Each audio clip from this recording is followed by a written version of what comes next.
wala naman kasi talaga kaming ginawang katiwalian. Nagtrabaho lang kami ng maayos sa Office of the Vice President. Lumabas, October 3, 2023, ang pangalawang AOM ng Commission on Audit. Kasi paniwala ko, yung unang AOM, nakita ng Commission on Audit, wala tayong makukuhang ebidensya dito. Dadagdagan natin yung AOM.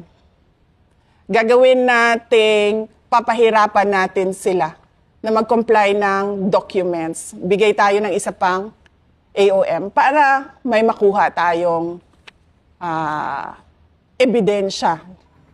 Ma'am, pwede natin explain ko ano yung AOM sa mga hindi nakakaalam po ng AOM. Opo.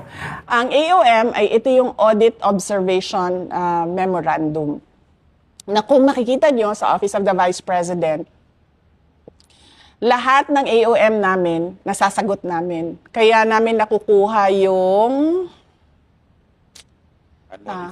unmodified opinion. Kasi wala naman kasi talaga kaming ginawang katiwalian.